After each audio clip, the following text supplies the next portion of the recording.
Friends, இந்த பைரவி அடுத்து என்ன நடக்க போகுதுன்றத இன்னொரு வீடியோவில் ஒரு குட்டி பிரேமோவாக பார்க்கலாம் வாங்க.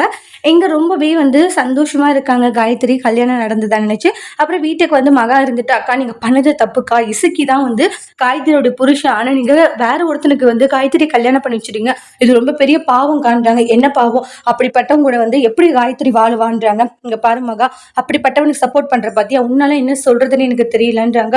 என்னை பற்றி கொஞ்சமாச்சும் யோசிக்கிறீங்களாக்கா, என் தம்பியை பற்றி யோசிக்கலான்றாங்க. உங்களை பத்தி யோசிக்கணும்ன்ற என்ன இருக்கு சொல்லுன்றாங்க. இங்க பாரு, நீ சும்மா தேவையில்லாம பேசிட்டு இருக்காது சரியா, ஒழுங்கா எப்படி இருக்கணுமோ அப்படி இருந்துக்கும் மகான்றாங்க. சும்மா உன் தம்பிக்காக வக்காலத்து வாங்கிட்டு வந்தேன்னு வெளியே இடம் கொடுத்துருக்கேன் பாத்தியா, அந்த இடத்த கூட உனக்கு கொடுக்க மாட்டேன்றாங்க, இல்லாம பண்ணிடுவேன்றாங்க. இதை கேட்டு செம்ம கோவம் வருது அவங்களுக்கு. அக்கா நானும் பார்த்துக்கிட்டே இருக்கேன்க்கா, நீங்க ரொம்பவே ஓவரா போயிட்டு இருக்கீங்கக்கா, நீங்க பண்ணிட்டு இருக்கிறது சரியில்லைன்றாங்க. நான் பண்ணிட்டு இருக்கிறது சரியில்லையா, நீங்க பண்ணிட்டு இருக்கிறதாக்கா சரியில்லைன்றாங்க. இங்க பாரு போதும், சும்மா தேவையில்லாம பேசிட்டு இருக்காதுன்ட்டு அவங்களுக்குள்ள பயங்கர கான்வர்சேஷன் போதும். உடனே இங்க பாரு, சொன்னதை மட்டும் செய்யலன்னா நீ வீட்டுக்கு வெளியே தான் இருப்பேன்னு அன்னபூரணி சொல்லிட்டு போயிடுறாங்க. மகா இதை கேட்டு என்னையும் வீட்டுக்கு வெளியே துரத்திடுவியா, அன்னபூரணி உன்னை சும்மா விட மாட்டேன்னு கோவப்படுறாங்க மகா. அதோட இந்த ப்ரமும் முடிச்சிருக்காங்க. தேங்க்யூ.